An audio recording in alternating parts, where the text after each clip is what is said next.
Inilah kisah yatim piatu yang membuat Rasulullah Shallallahu Alaihi Wasallam menangis. Dalam perjalanan pulang setelah melakukan sholat Id Hari Raya Idul Fitri, Rasulullah melihat seorang anak berpakaian lusuh tampak melamun dan bersedih sambil memandangi teman-temannya bermain. Rasulullah lalu mendekati anak tersebut dan bertanya, "Mengapa engkau bersedih? Mengapa engkau tidak bermain bersama teman-temanmu? Bukankah hari ini adalah hari yang berbahagia?" Dengan polosnya, anak ini menjawab, "Ya Rasulullah, teman-temanku pergi setelah mereka mengejekku. Mereka mengejekku yatim piatu sambil dirangkul oleh ayah-ayah mereka.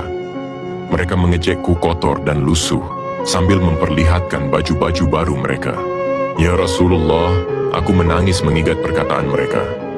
Apakah aku begitu hina ya Rasulullah? Ayahku telah syahid saat berjihad dalam perang Badar. Ibuku pun telah lama meninggalkanku. Aku juga tidak tahu di mana dan siapa saudara-saudaraku. Aku hidup sendiri ya Rasulullah." Mendengar perkataan anak tersebut, Rasulullah sangat tersentuh hingga air mata beliau tak terbendung. Rasul larut dalam kesedihan. Beliau tidak menyangka, ternyata masih ada anak dari sahabatnya yang gugur dalam peperangan dalam kondisi seperti ini. Rasulullah akhirnya mengajak anak tersebut pulang bersamanya. Sesampainya di rumah, Rasulullah memerintahkan putrinya Fatimah untuk memberikan makanan dan pakaian yang layak kepadanya. Dan saat itulah dengan rasa penuh kasih, Rasulullah mengusap kepala anak ini seraya berkata, "Wahai anakku, mulai sekarang, akulah yang akan menjadi ayahmu. Aisyah akan menjadi ibumu. Fatimah dan Ali akan menjadi paman dan bibimu. Hasan dan Husain akan menjadi saudaramu.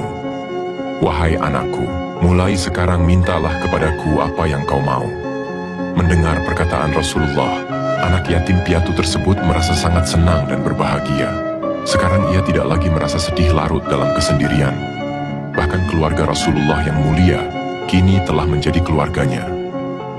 Setelah memakai pakaian baru, ia pun kembali keluar menjumpai teman-temannya dengan wajah berbahagia. Mereka bertanya, "Wahai yatim piatu, apa yang telah membuatmu begitu berbahagia? Bukankah tadi engkau baru saja bersedih dan menangis?" Dengan wajah penuh senyuman dan rasa bangga, ia pun menjawab, "Wahai teman-temanku, sekarang aku tidak lagi merasa sendiri. Sekarang aku telah memiliki keluarga. Rasulullah Shallallahu Alaihi Wasallam telah mengangkatku sebagai anaknya, Aisyah sebagai ibuku, Fatimah dan Ali sebagai paman dan bibiku, Hasan dan Husain sebagai saudaraku.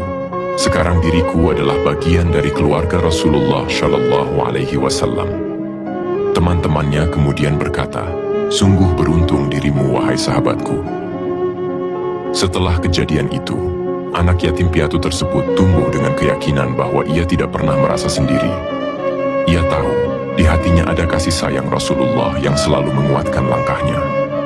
Sahabat beriman, Rasulullah Shallallahu Alaihi Wasallam bersabda, "Barang siapa mengusap kepala anak yatim karena Allah, maka baginya kebaikan sebanyak jumlah rambut yang diusapnya. Dan barang siapa berbuat baik kepada anak yatim perempuan atau laki-laki yang ada dalam tanggungannya, aku dan dia akan berada di surga seperti jari telunjuk dan jari tengah."